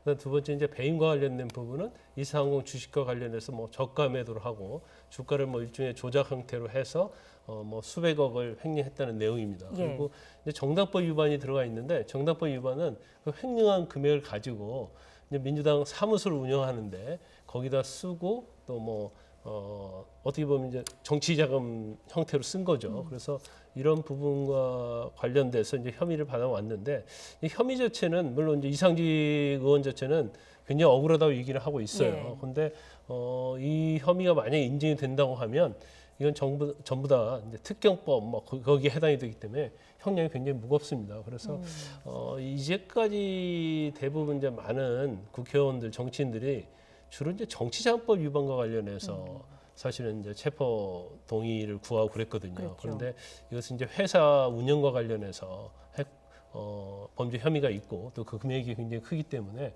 더구나 요즘 뭐 상당히 이제 민주당도 재보궐 선거 이후에 굉장히 곤혹스러운 입장 아닙니까? 더군다나 만약에 저 동의안이 부결이 된다고 한다면 국회는 굉장히 국민의 비판의 대상이 될 수밖에 없을 거예요. 그래서 이런 부분이 영향을 미쳐서 압도적으로 가결되지 않았나 싶습니다. 네, 제가 오늘 들어오기 전에 그 국회 본회의에 회부된 이상직 의원 체포 동의안 원문을 좀 봤더니 이 판사가 보낸 거더라고요. 그러니까 오늘 체포 동의안이 가결됐다고 해서 바로 그 구속되거나 이런 게 아니라 일단 체포 동의안이 통과가 됐으니까 다시 법원의 구속영장 실질 심사를 받고 그 이후에 법원의 판단에 따라서 뭐 신병 처리 여부 결정이 되는 거죠? 그렇습니다. 이제 체포동의안이 가결됐기 때문에 이 가결 관련된 서류를 이제 검찰에 보내고요. 검찰이 이제 법원에다 제출을 합니다. 그럼 법원에서 일단 체포를 할 수 있는 법률적 요건이 되기 때문에 그다음에 이제 영장 실질 심사를 해요. 그래서 체포동의안이 가결됐다고 해서 체포가 무조건 되고 구속이 되는 건 아니고 법원에서 이제 영장 실질 심사를 거쳐야 하는 과정이 남아 있는데. 근데 많은 사건에 있어서는 체포동의안이 가결되면 구속된 사례가 많죠. 네. 지금 대략적인 내용, 조금 전 들어온 속보 관련된 내용을 변호사님께서 설명을 해주셨는데 지금 국회 현장에 그 취재 기자도 관련된 내용을 좀 정리를 한 것 같습니다. 송재인 기자 지금 나와 있습니까? 네, 국회입니다. 네, 지금 앞서 이상직 의원에 대한 체포동의안 표결 절차가 진행이 됐고 저희가 지금 속보를 통해서 체포동의안이 21대 국회 들어서 두 번째로 가결됐다 이 소식까지 전해드렸는데 좀 더 자세한 내용을 좀 정리해 주시죠. 네, 우선 앞서 보신 것처럼 무소속 이상직 의원에 대한 체포동의안이 국회에서 조금 전 가결됐습니다. 제적의원 과반 출석에 출석의원 과반 찬성이라는 조건을 채운 겁니다. 이로써 이 의원은 조만간 영장실질심사에 참석해 구속기로에 놓이게 됐습니다. 사실 표결에 앞서서도 정치권에서는 이 의원 체포동의안이 부결될 가능성은 적을 거란 전망이 나왔습니다. 우선 검찰이 파악한 이 의원의 배임, 또 횡령 혐의 관련 액수만 500억 원대에 이르는 것으로 알려졌습니다. 여기에 이상직 의원이 검찰 수사에 대한 억울함을 호소하면서 어제 동료 의원들에게 보냈던 친서 내용도 오히려 비판 여론을 키웠습니다. YTN이 단독으로 확보했던 이 친서에서 이 의원은 검찰이 파악한 횡령 금액은 이미 모두 변제한 돈이라고 해명했습니다. 또 회사 돈으로 딸에게 값비싼 외제차를 리스해 준 건 맞지만 과거 교통사고를 당했던 딸의 안전을 위해서였다고 설명했습니다. 회사 돈을 빼돌려 사적으로 썼다는 혐의와는 직접적인 관련이 없는 해명인 만큼 이 의원의 선처 호소에 여론은 오히려 더 싸늘해졌습니다. 그런 만큼 민주당도 이 의원을 엄호하기는 어려운 상황이었습니다. 또 민주당으로선 재보궐선거를 치르며 무엇보다 내로남불 비판에 예민해졌던 만큼 자당 출신 이상직 의원에 대해서도 책임 있는 잔세를 보일 수밖에 없었던 것으로 분석됩니다. 여기에 국민의힘을 비롯해 오늘 표결에 참여했던 야당들 역시 이상직 의원을 비판해왔습니다. 이로써 여야는 방탄국회 비판을 피하게 된 가운데 이상직 의원은 민주당 정정순 의원에 이어 21대 국회에서 두 번째로 불명예를 안게 됐습니다. 네, 체포동의안 표결 뒤에 지금은 대정부 질문이 이어지고 있는데 오늘도 역시 백신이 화두가 될 전망이라고요. 네, 그렇습니다. 오늘은 재보궐선거 이후 첫 대정부 질문이 막을 내리는 날이기도 합니다. 교육, 사회, 문화 분야긴 하지만 홍남기 국무총리 직무대행과 권덕철 보건복지부 장관도 참석하는 만큼 역시나 백신 공방이 이어질 것으로 보입니다. 국민의힘은 국내 백신 수급에 대한 불안을 강조하면서 정부의 총체적인 방역 실패를 부각할 방침입니다. 어제는 모더나 백신 공급 시기를 두고 홍남기 총리 직무대행이 청와대의 기존 계획과는 다른 설명을 내놓으며 야당의 거센 질타를 받기도 했습니다. 국민의힘은 정부의 백신 확보 현황 공개를 압박하는 동시에 한미 정상회담에서의 백신 확보 가능성도 추궁할 것으로 보입니다. 반면 민주당은 오늘 대정부 질문에서 백신 수급과 관련해 정부의 힘을 실을 전망입니다. 백신 불안과 관련해 허위 사실이 난무한다며 대정부 질문 자리를 빌려 정부 측에 정확한 설명의 기회를 제공한다는 계획입니다. 지금까지 국회에서 YTN 송재인입니다. 네, 국회 취재기자 통해서 이상직 의원에 대한 체포동의안이 21대 국회 들어서 두 번째로 가결됐다라는 소식까지 전해드렸습니다. 바로 이어서 위안부 피할머니 관련된 소송 이야기 김광삼 변호사와 함께 이야기 나눠보겠습니다. 변호사님, 앞서 좀 얘기를 하다가 좀 중간에 끊겼는데 지금 1심에서 확정 판결 난 1차 소송 있지 않습니까? 1차 소송에서는 결국 할머니들이 일본 정부한테서 피해 보상 비용을 받아야 되는 거잖아요. 그런데 그거는 이제 앞으로 어떻게 되는 겁니까? 그것도 어려울 것 같아요. 일단 뭐 소송 비용과 관련해서도 이제 강제 입행을 할 수 없다는 판결이 나왔지 않습니까? 그러면 소송 비용은 그 재판에서 부수적인 건 해요. 그런데 그 이유가 뭐냐면 소송 비용 재판도 어차피 강제 입행을 해야 하는 거잖아요. 그런데 어떤 주권 국가의 재산에 대해서는 강제 입행을 할 수가 없다. 이런 취지의 판결이기 때문에 설사 1심 판결에서 확정 판결을 받았다 하더라도 이 확정 판결을 가지고 강제 입행하려면 집행문을 받아야 하거든요. 법원서. 그러면 사실은 집행문이 안 나올 가능성이 크죠.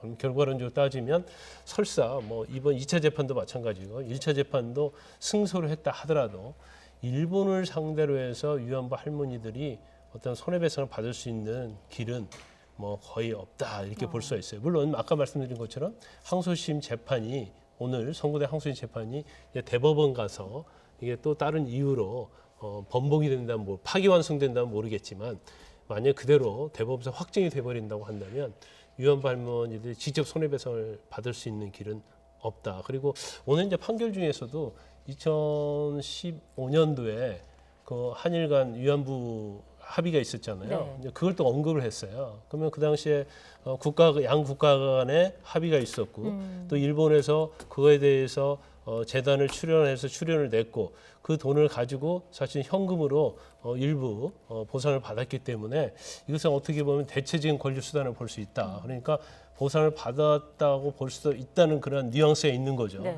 그렇기 때문에 향후에 있어서 일본을 상대로 재판에서 어떤 손해배상을 받아내기는 쉽지 않다 이렇게 봅니다. 예. 오늘 그 판결에 대해서 일본 정부도 입장을 내놨습니다. 네. 보면 판결 내용을 살펴보겠다라고 하면서 국제법 위반 시정을 요구했는데 어떤 논리인 건가요? 일단 뭐 일본은 항상 일관성 있게 자기들 주장만을 내세우고 있잖아요. 예. 그래서 일단 이전에 뭐 강제징용 판결을 비롯해서 굉장히 비정상적이었다 이렇게 보고 있는 것 같아요. 그래서 이제 뭐 정상적으로 돌아온 타당한 판결이었다 이렇게 주장을 하고 있고요. 그 다음에 또 덧붙여가지고 이건 이제 외무성 간부가 한 얘기입니다. 한일 관계는 지금 마이너스다. 아마 그 얘기 자체는 이 판결로 그냥 끝나는 게 아니고 향후에 있을 어떤 국제법 자신들이 주장하는 위반과 네. 관련된 그런 것들은 이제 시정이 돼야 한다 이렇게 생각하고 있고, 근데 결과적으로 일본은 계속 이런 주장을 하고 있는 거예요. 1965년도에 있던 한일 협정, 그리고 2015년도에 있었던 한일 위안부 합의, 이걸로 위안부와 관련된 모든 것, 그리고 강제징용과 관련된 모든 것은 이미 종료가 되었다. 이제 그렇기 때문에 우리가 어떤 뭐 소송의 당사자가 된다랄지 국제사법재판소에서 이걸 가지고 얘기할 필요조차도 없다. 그래서 그런 문제를 제기하는 한국 정부나 한국의 피해자들은 국제법을 위반하고 있는 것이다. 이런 취지예요. 그러면서 국제법을 앞으로 준수하라. 이제 그런 취지로 얘기를 하고 있어요. 네, 지금 국제법을 준수하라 이 말씀을 하셨기 때문에 마지막으로 좀 질문을 드릴 텐데, 이용수 할머니께서 국제사법재판소의 판단을 좀 받아야 한다 이런 의견을 밝히셨습니다. 사법재판소에 갈 수 있는지, 또 만약에 그 사법재판소의 판단을 받는다면 주요 쟁점은 어떤 게 될까요? 근데 쉽지 않을 거예요. 이제 국제사법재판소는 이제 저쪽 일본을 상대로 해야 하는데 일본과 이제 동의해줄 이유도 없을 것 같고요. 왜냐하면 일본 측 자체는 아예 뭐 우리는 주권 국가론에 의해서 뭐 책임이 전혀 없다 그렇게 얘기하고 있기 때문에 국제사법재판소에 가기는 어렵다. 그리고 국제사법재판소에 간다 하더라도 사실 가서 승소하기도 쉽지 않다고 봅니다. 더군다나 국제사법재판소에서 이미 여러 가지 국가 주권 면제론을 이유로 해서 한 사례가 있잖아요. 특히 이제 독일과 이탈리아 관련된 2차 대전과 관련해서 이제 피해자들 소송에 대해서도 이전에 부정적인 입장을 밝혔기 때문에 국가 면제론을 적용을 했기 때문에, 그래서 굉장히 어렵다. 수사 간다 하더라도 만약에 하나 우리가 패소하게 되면 어떻게 보면 일본에게 이제 명분을 주는 거죠. 그래서 이걸 감정이해서 국제사법재판소에 가야겠다 이거 자체보다는 좀 냉철하고 합리적으로 또 법리적으로 판단을 좀 신중하게 해야 한다 이렇게 봅니다. 네, 알겠습니다. 지금까지 김광삼 변호사와 함께 오늘 주요 판결 그리고 국회 관련 움직임 이야기 나눴습니다. 오늘 말씀 고맙습니다.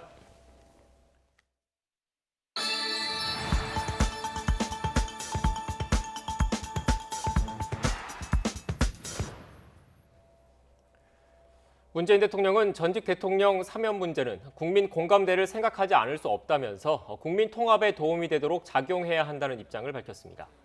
문 대통령은 지난 4.7 보궐선거에서 당선된 오세훈 서울시장과 박형준 부산시장을 청와대로 초청해 오찬을 같이 하면서 이 같은 입장을 전했습니다. 박형준 부산시장은 먼저 전직 대통령은 최고 시민이라고 할 수 있는데 지금 저렇게 계셔서 마음이 아프다면서 큰 통합을 제고해달라며 사면을 건의했습니다. 네, 문 대통령은 이에 대해 전직 대통령 두 분이 수감되는 상황은 가슴 아픈 일이라며 두 분 다 고령이시고 건강도 안 좋다고 해서 안타깝다고 말했습니다. 그러나 이 문제는 국민의 공감대를 생각하지 않을 수 없고 국민 통합에 도움이 되도록 작용돼야 한다며 이 두 가지를 함께 고려할 수밖에 없다고 답변했습니다. 오늘 낮 12시 20분쯤 강원도 평창군 대관령면 유천리에 있는 야산에서 불이 났습니다. 산림당국과 소방당국은 헬기 3대와 진화대원 70여 명을 투입해 불을 끄고 있습니다. 현재 대관령면을 비롯한 동해안 지역에는 건조주의보가 내려져 있고 산불 현장에는 초속 3m 안팎의 바람이 불고 있습니다. 오늘 서쪽 지방을 중심으로 올봄 들어서 가장 더운 날씨가 찾아왔습니다. 일부 지역은 기온이 30도를 넘었고 곳곳에 오존주의보까지 내려졌습니다. 날씨 알아보겠습니다. 홍나실 캐스터. 네, 홍제천 폭포에 나와 있습니다. 네, 오늘 때이른 여름 더위가 찾아왔다고요? 네, 하루 사이에 계절이 봄에서 여름으로 껑충 뛰어넘었습니다. 따뜻한 바람과 함께 볕까지 강하게 내리쬐고 있고요. 동풍이 태백산맥을 넘어가면서 고온 건조해져 기온을 크게 끌어올렸기 때문입니다. 현재 서울 기온은 공식적으로 26.8도까지 올라서 올봄 최고 기온을 기록했고요. 특히 강남구는 28.4도로 7월 상순의 초여름 더위를 보이고 있습니다. 그 밖에 수도권 지역은 30도를 넘는 곳도 있습니다. 비공식 기록으로 경기도 안성시 서운면의 기온이 32도까지 올라 전국에서 가장 높고요. 경북 경산과 충북 단양도 기온이 30도를 웃돌고 있습니다. 내일도 초여름 더위는 이어집니다. 서울과 대전 27도, 광주와 대구 26도로 오늘보다는 조금 낮겠지만 여전히 예년 기온을 6에서 8도가량 웃돌겠고요. 동쪽 지역은 강릉 22도 등 오늘과 비슷하겠습니다. 내일은 대체로 흐린 하늘이 펼쳐지며 자외선 걱정은 덜하겠습니다. 다만 중서부 지역은 미세먼지를 주의하셔야겠는데요. 대기 정체로 내일 서울과 경기 남부의 대기질은 종일 나쁨 수준을 보이겠고요. 그 밖에 수도권과 충청, 대구는 오전에 일시적으로 공기가 탁해지겠습니다. 때이른 여름 더위는 금요일인 모레부터 누그러들겠지만 이후로도 예년보다 따뜻한 봄 날씨가 이어지겠습니다. 금요일과 토요일 사이에는 호남과 제주도를 중심으로 비 소식이 있습니다. 현재 강한 햇볕 아래 기온까지 크게 오르면서 자외선과 오존 농도가 높게 나타나고 있습니다. 따라서 현재 경기와 영서, 충청과 전남, 또 경북 지역을 중심으로는 오존주의보가 발효 중인데요. 볕이 강한 2시부터 5시 사이 어린이와 노약자는 야외 활동을 자제해 주시기 바랍니다. 지금까지 홍제천 폭포에서 YTN 홍나실입니다. 오는 7월부터 3기 신도시를 포함해 공공분양 주택에 대한 사전 청약이 시작됩니다. 모두 3만 가구 정도인데 물량의 절반은 신혼부부와 청년들에게 기회가 돌아갈 예정입니다. 보도에 김현우 기자입니다. 지난 2019년 3기 신도시로 지정된 인천 계양지구입니다. 3기 신도시 9,400가구를 포함한 공공주택 3만 200호의 사전 청약 로드맵이 발표됐습니다. 오는 7월부터 인천 계양과 남양주 진접 등 5개 지역 4,400가구를 시작으로 총 4차례에 걸쳐 접수를 받습니다. 전체 3만 가구 가운데 절반 수준인 14,000호는 신혼부부와 청년들에게 돌아갑니다. 사전 청약에 당첨되면 본 청약 시 100% 당첨권을 제공하여 최근 과열되고 있는 매매 수요를 상당 부분 해소할 수 있을 것으로 예상합니다. 자격 요건은 혼인기간 7년 이내 또는 6살 이하 자녀가 있는 무주택자, 모집 공고일로부터 1년 이내 혼인 사실을 증명할 수 있는 예비 신혼부부 등입니다. 결혼한 지 2년 이내이거나 예비 신혼부부에게 가점이 부여되고 주택담보대출 한도 70%에 연 1.3% 고정금리 혜택도 받을 수 있습니다. 사전 청약 대상지는 분양가 상한제가 적용돼 주변 시세보다 저렴할 것으로 보이며 수도권 등 해당 지역에 거주 중이어야 자격이 주어집니다. 3기 신도시는 기본적으로 서울 인접 지역에서의 대규모 분양이므로 서울 도심에서의 유유부지 개발과 재개발, 재건축 정비 사업을 통한 공급량 확대가 동시다발적으로 이뤄질 필요가 있습니다.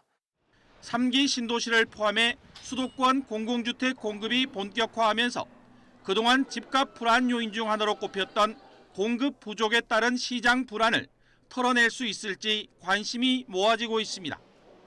YTN 김현우입니다. 최근 서울 재건축 아파트를 중심으로 시장이 불안 조짐을 보이면서 정부가 부동산 정책 관련 당정 협의에 속도를 내기로 했습니다. 또 땅 투기 논란을 빚은 LH의 조직 혁신안을 다음 달 안에 내놓겠다고 밝혔습니다. 김태민 기자의 보도입니다. 한동안 잠잠했던 서울 부동산 시장은 4.7 재보궐선거 이후 다시 들썩이기 시작했습니다. 재건축 규제 완화에 대한 기대감으로 10주 만에 아파트 가격 상승폭이 확대되는 등 불안 조짐이 나타나자 정부도 경계 수위를 높였습니다. 정부로서는 부동산 시장이 다시 불안정한 모습을 보일 가능성에 대해 단호히 경계하며 최근 조율 확정되지 않은 내용들이 마치 확정 추진될 것처럼 알려지며 일부의 시장 동요를 초래하는 것도 결코 바람직하지 않다고 판단합니다. 하지만 최근 정치권 역시 종부세 기준 상향, 주택담보대출 비율 확대 등 각종 규제 완화책을 하루가 멀다고 쏟아내는 상황. 이에 따라 정부도 관련 당정 협의를 최대한 서둘러 혹시 모를 시장 불안 가능성을 미리 차단하겠다고 밝혔습니다. 다만 시장 불확실성을 조속히 걷어낸다는 측면에서 그동안 제기된 이슈에 대하여 짚어보고 당정 간 협의하는 프로세스는 최대한 빨리 진행해 나갈 계획입니다.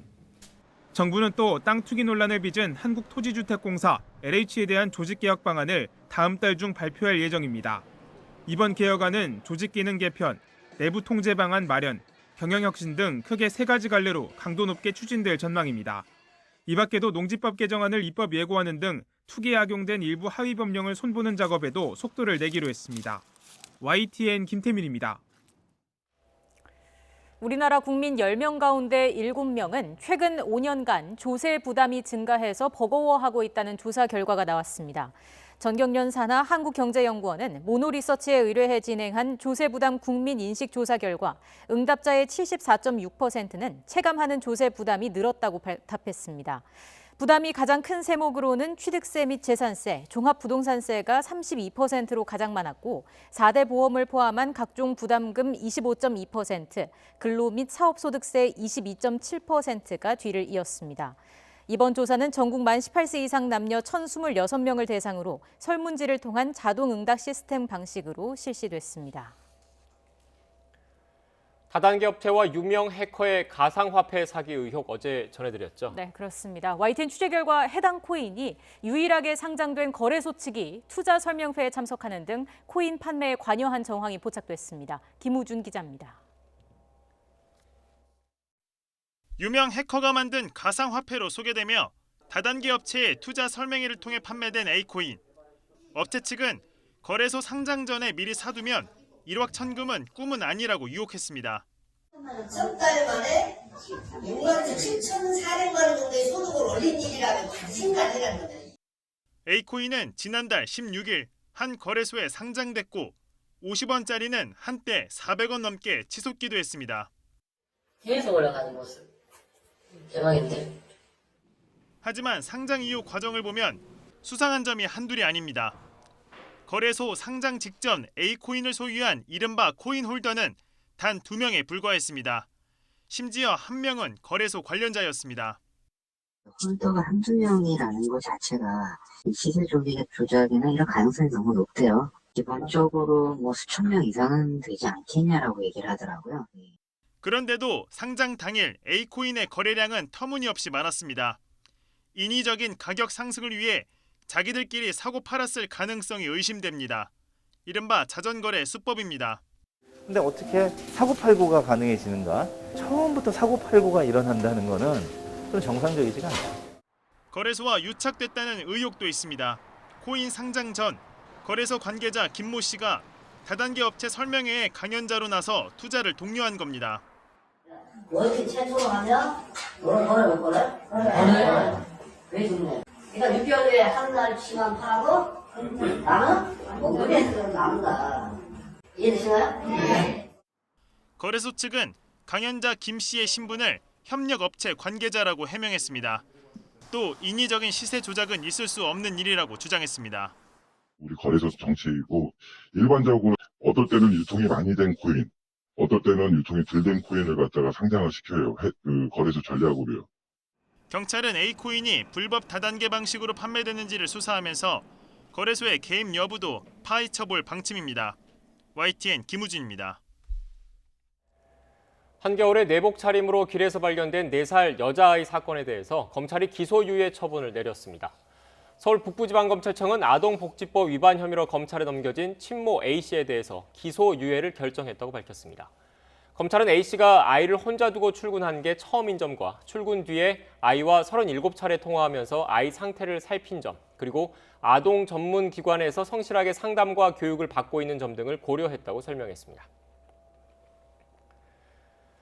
잘 모르는 분이 많겠지만 지난 1980년 오늘 강원도 정선 탄광 지역에선 광부들을 중심으로 사북 항쟁이 발생했습니다. 사북 항쟁은 그동안 어용 노조를 둘러싼 갈등과 농성 정도로 치부된 경향이 있었는데 지역 인권단체가 조사해보니 그게 다가 아니었습니다. 지환 기자가 취재했습니다. 광주 민주화운동 한 달여 전인 1980년 4월 21일 국내 최대 민영 탄광인 동원탄좌 사북영업소 광부와 가족 6천 명이 들고 일어났습니다. 노조 지부장 부정선거 무효와 임금 인상을 요구했습니다. 사북 읍내를 점거한 이들은 경찰과 충돌해 경찰관 1명이 숨지고 수십 명이 다쳤습니다.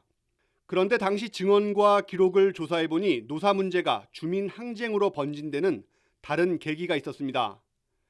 옆으로 비스듬히 쓰러진 차량 사진, 이른바 정보용사로 불리던 당시 정선경찰서 소속 사복경찰관들이 타고 있었습니다. 노조원 동향을 감시하던 사복경찰관 3명이 현장에서 도주하다 광부들에게 돌진해 2명이 크게 다쳤습니다. 노조 사무실에 경찰이 사복경찰이 3명이 그 동향 탐지하고 있다가 광부들에 의해서 지목을 받고 호통을 들으니까 도망가면서 이렇게 지프차로 그냥 진짜 노동자를 한 30명을 그냥 깔아뭉갠 거죠. 당시 신군부는 이 사실을 단순 교통사고로 발표했습니다. 그리고 공권력이 침해됐다며 계엄사령부 합동수사단이 사북에 들이닥쳤습니다. 광부와 그 가족 150여 명은 정선경찰서 임시조사실에서 물고문과 폭행을 당했습니다. 40~50명은 부녀자들이었고 성적 유린과 학대, 희롱도 이어졌습니다. 곤봉대를 가지고 그 음부 쪽을 그냥 뿌리 때리고 이마치마 빤스로 내려가면 막 이놈도 만지고 저놈도 만지고. 이웃 공동체가 파괴되며 당시 피해자 상당수는 탄광을 떠났고 40년이 넘게 흐른 지금은 많은 사람이 숨졌습니다. 지난 2008년 진실화해위원회는 사북항쟁에 대한 국가 사과를 권고했지만 정부는 아직 아무 답을 내놓지 않고 있습니다. YTN 지환입니다. YTN이 건국대 학교 등과 함께하는 컨소시엄이 행정안전부가 추진하는 재난 현장 상황 관리를 위한 스마트 현장 지원 시스템 구축 사업에 선정됐습니다. YTN 컨소시엄은 재난 현장의 실시간 상황을 시민의 참여와 로봇, 드론, IoT 센서 등을 통해 효과적으로 수집해 중앙상황실과 공유하는 것을 목표로 사업을 진행하고 있습니다. 특히 YTN 시민 제보 시스템과 연계해 재난 현장의 생생한 정보를 정부나 지자체 상황실과 실시간으로 공유함으로써 스마트 기술을 활용한 새로운 형태의 재난방송 서비스 제공이 가능할 것으로 기대됩니다.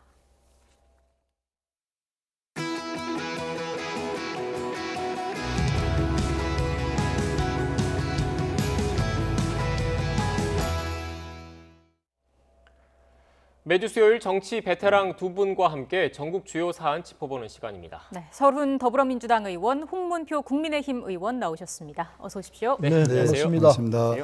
자, 오늘 본격적인 얘기 나누기에 앞서서 조금 전에 이상직 의원의 체포동의안이 본회의에서 가결됐다는 소식 전해드려서 이 부분 간략하게 의견을 좀 듣고 넘어가겠습니다. 의원도 불체포 특권에 숨을 수 없다 이런 의미로 보면 되겠습니까? 네, 이상직 의원이 오늘 200표 넘는 표차로 가결이 됐는데 이제는 의원이라고 해서 불체포 특권이 있다고 해서 이렇게 목에 힘준다 그럴까요? 이럴 수 있는 상황은 아무것도 없다. 잘못되면 바로 일반 국민과 마찬가지의 상황을 처할 수밖에 없다. 이걸 보여준 현장 아닌가 생각이 듭니다. 네, 의원님께서는 어떻게 보셨습니까? 동료 의원으로서 어떤 법과 제도 속에서 잘못돼서 이렇게 추궁을 받는 것은 당연한 일인데 개인적으로 유감스럽다 생각하면서 다시는 이런 일이 없어야 되겠다 이렇게 생각을 갖습니다. 네, 알겠습니다. 본격적으로 주요 전국 현안에 대해서 좀 질문을 드리겠습니다. 앞서 저희가 그 관련된 내용도 전해드렸는데 문재인 대통령이 오세훈 서울시장과 박형준 부산시장을 만났습니다. 점심을 함께 했는데 이 자리에서 사면론, 전직 대통령에 대한 사면론이 좀 나온 것 같습니다. 물론 대통령은 국민적인 공감대가 필요하다는 입장을 밝힌 것으로 지금 전해졌는데 의원님께서는 어떻게 생각하십니까? 야당으로서야 그 전직 대통령에 대해서 사면하라고 요구할 수 있죠. 근데 아직 우리 당을 지지하는 민주당을 지지하는 분들의 생각이 어떤지는 좀 더 봐야 할 것 같습니다. 선거를 거치긴 했습니다만은 그래서 이런저런 변화를 보면은 아마 뭐 대통령 고유 권한이죠. 대통령께서 결정하실 문제인데 이제 임기가 내년 3월 9일이면 신임 대통령이 나오고 임기가 뭐 1년 정도 남은 상황이기 때문에 대통령께서 새로 들어오는 대통령의 그 짐을 좀 들어준다는 입장에서 문재인 대통령이 계실 때 이게 사면 문제를 정리하지 않겠나 하는 생각은 하고 있습니다. 그러나 대통령이 어떤 생각하실지는 나중에 봐야 알죠. 예. 네. 국민 여론을 보면서 결정하실 거라고 봅니다. 홍 의원님은 어떻게 생각하세요? 우선 대통령께서 서울 부산시장 당선 축하하고 식사를 같이 했다는 것은 아주 고무적이고 잘하신 일이라 생각을 갖고요. 사면 문제는 지금 요건을 저는 거의 갖춰져 있다고 보고 대통령의 용단 결단만 남았는데 앞으로 사면 기회가 뭐 잘해야 한두 번밖에 더 있겠어요. 그렇다면 이번 기회에 우리 국민에게 좀 선물 준다는 뜻으로 좀 통 크게 대통령께서 사면을 해줬으면 좋겠다. 이렇게 저도 한 말씀 부탁을 드립니다. 네, 이 사면과 관련해서 그 오늘 새로 나온 얘기라 그 서른 의원님께 좀 추가로 좀 질문을 드리겠습니다. 일단 배경을 좀 설명을 드리면 서른 의원님은 이낙연 전 대표의 측근이시지 않습니까? 그리고 이 사면론은 연초에 이낙연 전 대표가 일단 건의 어떻게 보면 제기를 좀 하기도 했는데 뭐 물론 민주당 내에서 친문 비문 이런 개파는 없다라는 게 공식적인 입장이지만 어떻게 보면 그 친문 주류 세력은 이 사면론에 대해서 어떻게 생각을 하고 있습니까? 지금 말씀하신 대로 우리 당 내에 친문, 비문 이렇게 가르는 게 좀 우스꽝스러워요. 174명의 국회의원이 있는데 누구는 비문이고 누구는 친문이냐 이렇게 따지면은 비문으로 뭐 된 분들은 그거 나 아닌데 이렇게 할 분들이 대문일 거라 생각합니다. 그래서 그 기준 자체는 뭐 모호하기 짬이 없는 것이고 그러나 그렇다 하더라도 우리 당을 사랑하는 강도가 아주 강한 분들 이런 분들은 사면에 대해서 부정적인 건 틀림없습니다. 지난번에 이낙연 대표께서 그 말씀을 하시고 나는데 굉장한 비판을 받았거든요. 그래서 그런 점에 봤을 때는 그렇긴 하지만은 우리가 이번 선거에서 참패를 했습니다. 그런 등등 고려한다면은 좀 변화가 있을 것 아닌가 이런 생각을 하는데 뭐 결국은 국민들이 어떻게 볼 것이냐 하는 이런 부분을 먼저 봐야죠. 저도 뭐 딱 잘라서 말씀드리기가 쉽지 않습니다. 네. 알겠습니다. 지금부터는 인선에 대한 그 평가를 좀 듣겠습니다. 앞서 개각을 통해서 후임 총리의 김부겸 전 장관이 지명이 됐는데 서른 의원님께서 지난주에 저희 더 뉴스에 출연을 하셔서 후임 총리는 민생을 잘 챙기고 여야 관계를 잘 정립하는 사람이 돼야 한다라는 말씀을 해주셨습니다. 부합하는 인물이라고 보십니까? 사실은요. 지난주에 얘기하면서 속으로 김부겸 장관을 생각했어요. 예. 아, 김부겸 장관을 적임자하겠다. 대통령도 그렇게 생각하실 거 아닌가 하는 입장에서 얘기를 했어요. 딱 맞는 사람이에요. 제가 한 이야기가 맞는데 특히 이제 앉아 계시지만 대야 관계에서는 참 부드러운 이 관계를 만들어낼 거고 그리고 사선 국회의원을 했거든요.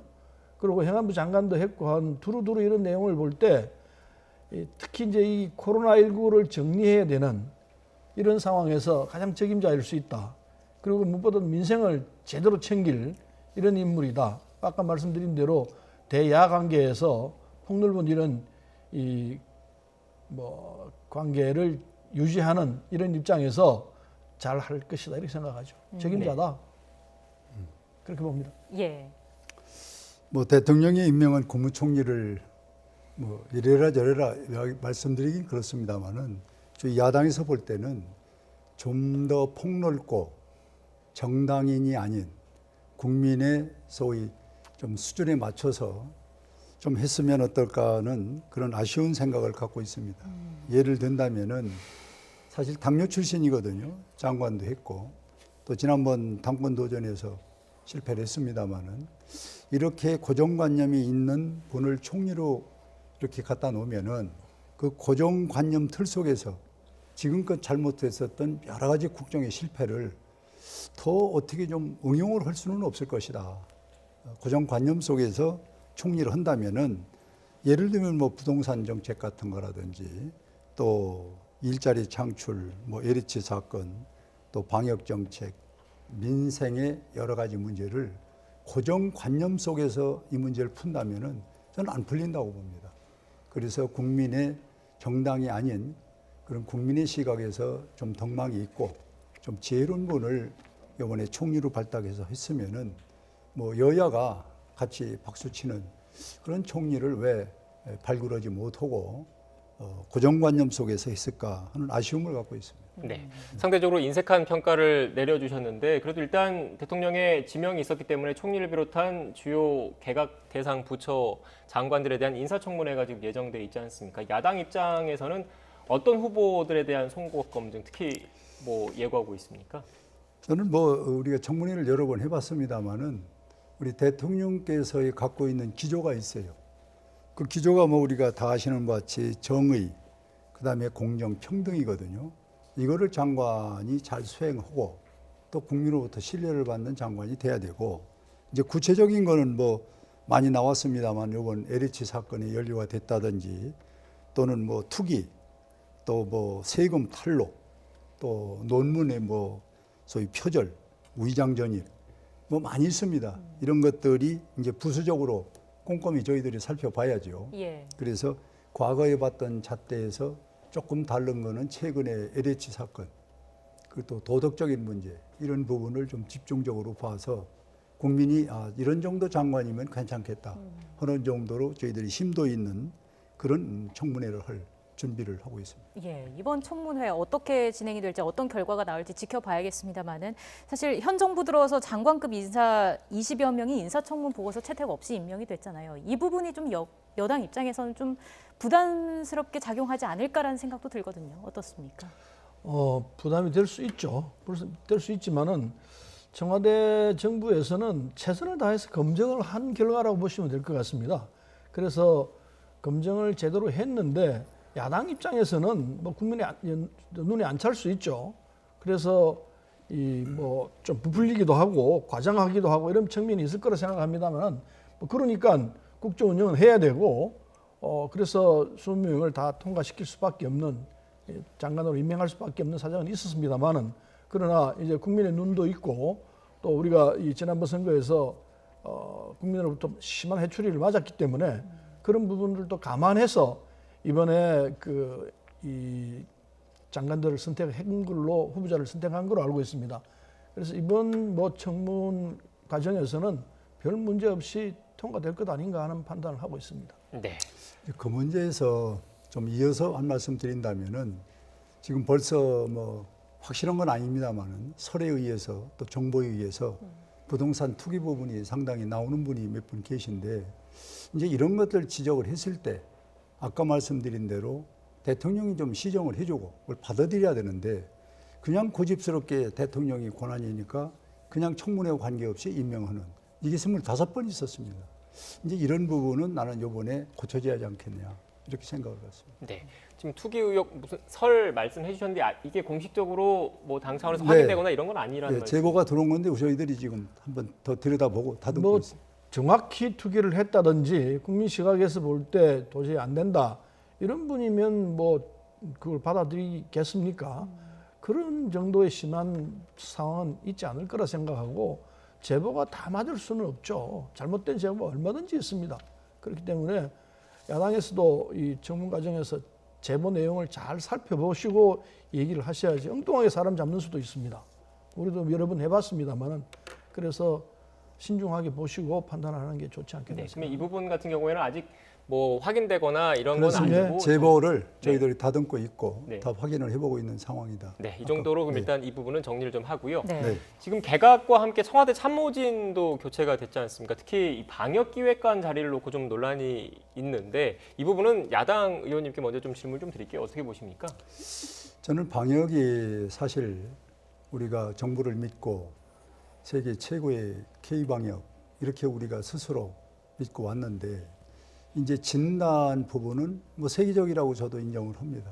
이제 치료 부분이 가장 중요한 건데, 이 부분은 지금 세계 가장 꼴찌 수준에 지금 와서 백신 하나 지금 구하는데 뭐 삼성이 동원해야 될 정도로 국가적인 상황이 참 어렵게 돼 있는데, 저는 이 소위 그 기모 누굽니까 김호란 방역기획관 이 비서관, 그분이 어떤 역할을 하는지는 모르겠는데 그 일성에 취임하자마자 방역이 지금 당장 필요는 없다.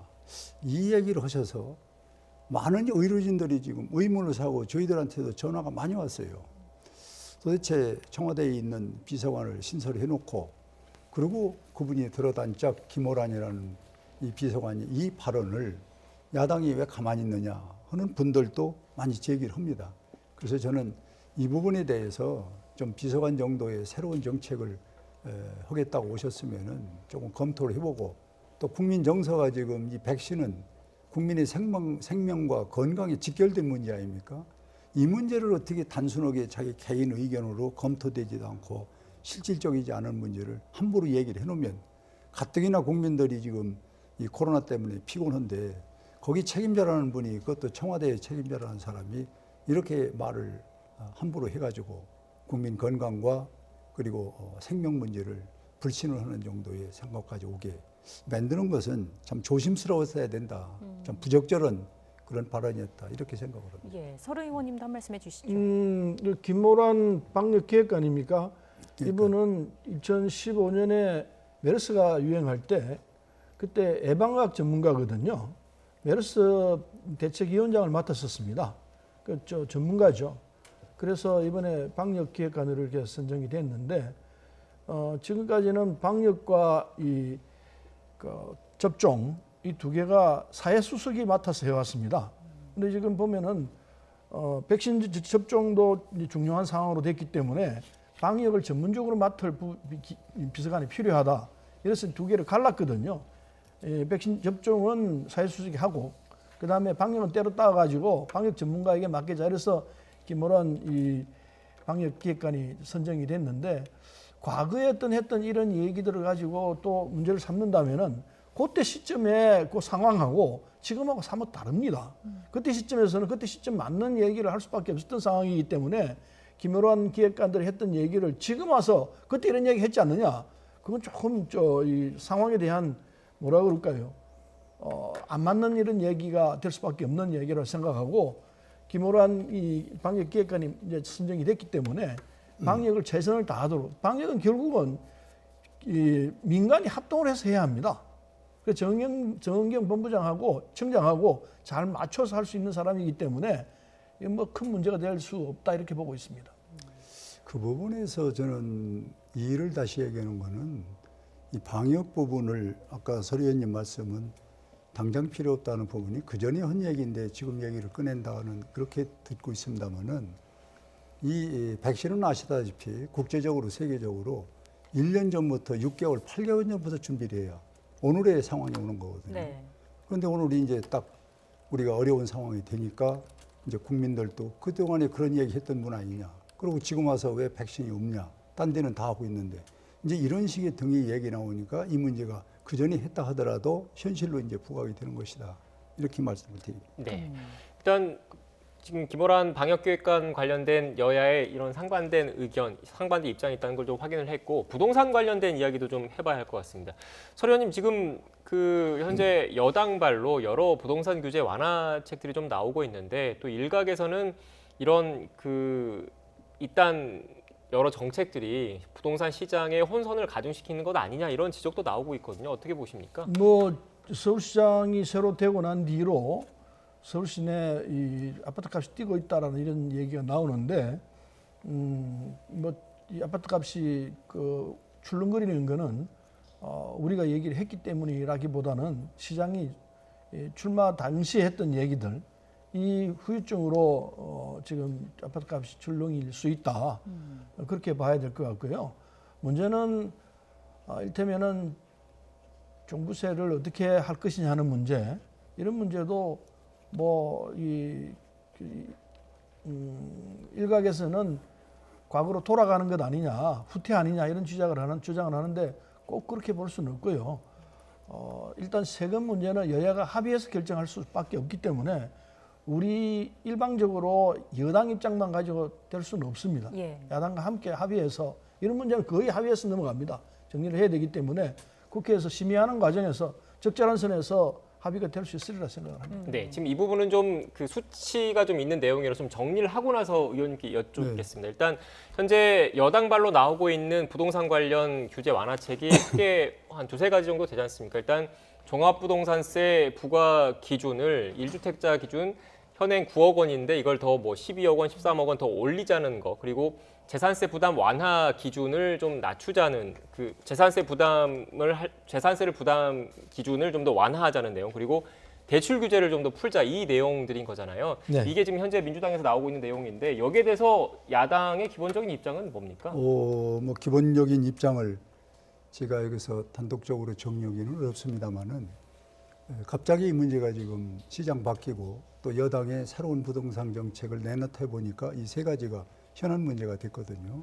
그래서 저는 이 종합소득세 문제 같은 것은 조정을 좀 해주는 것이 좋다고 보고요. 종합부동산세. 네. 또 지금 오세훈 시장이 주장했던 고층 아파트 완화, 이것도 좀 뭔가 좀 많은 세입자들이 좀 싸게 들어갈 수 있는 방법이 있다면은 방법 중에 하나라고 보고, 재산세 완화 같은 것도 지금 어려운 경제 사정 코로나로 인해서 좀 여당이 얘기하고 있지만은 저는 이 부분에 대해서도 상당히 동의를 합니다.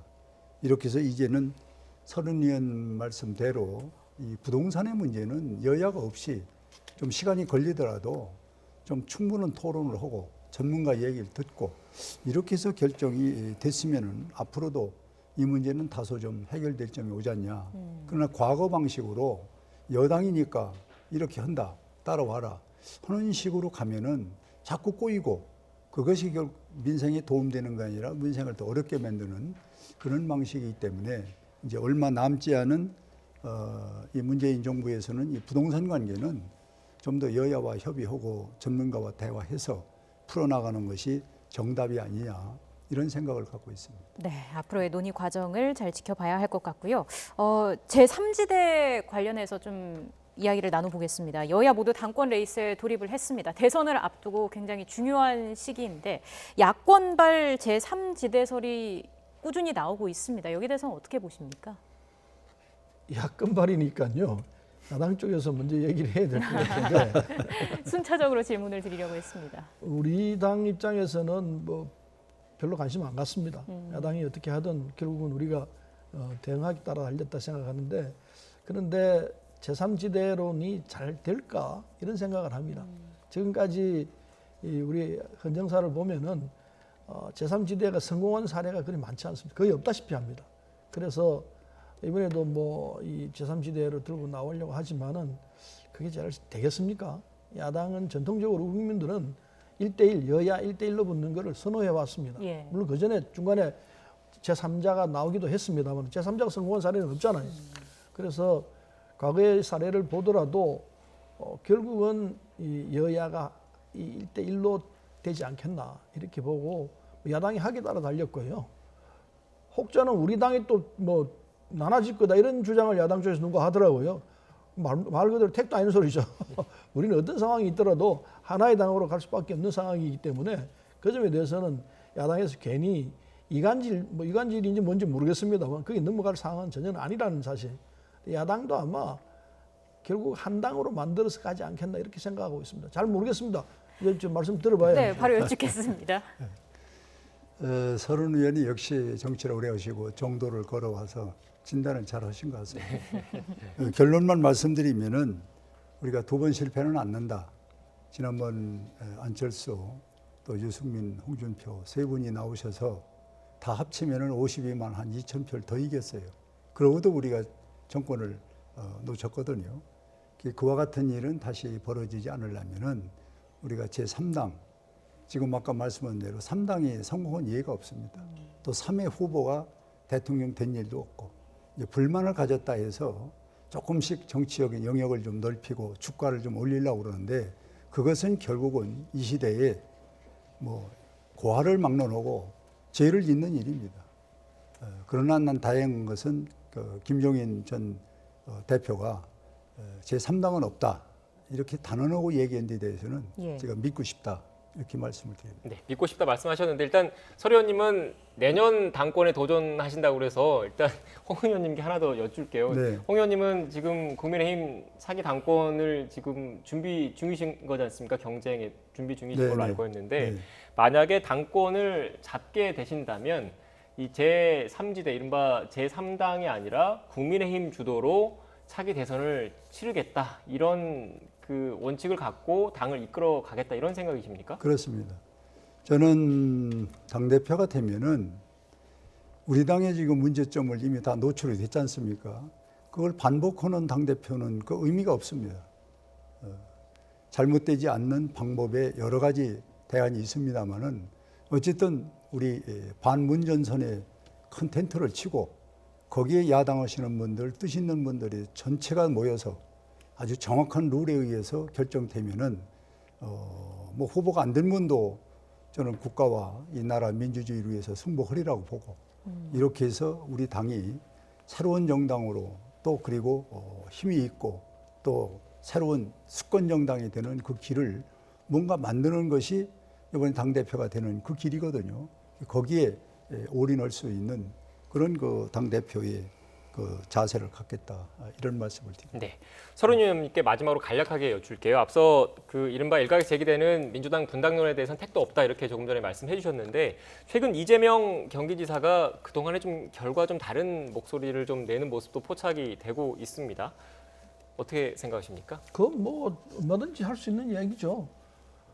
그러나 그게 분당으로 이어질 거라 생각한다면 그건 너무 나간 거죠.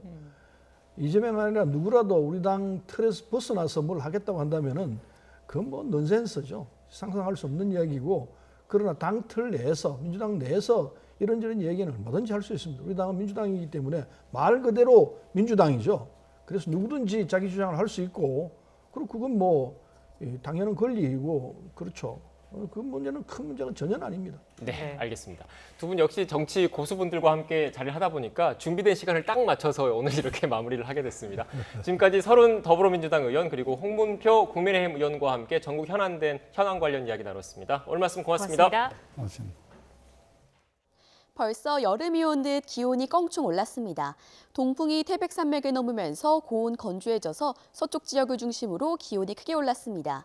현재 경기 안성, 서울면의 기온이 무려 32도까지 올랐고요. 강원도 영월이 29.6도, 서울도 27.6도로 올해 들어서 가장 높은 기온을 보이고 있습니다.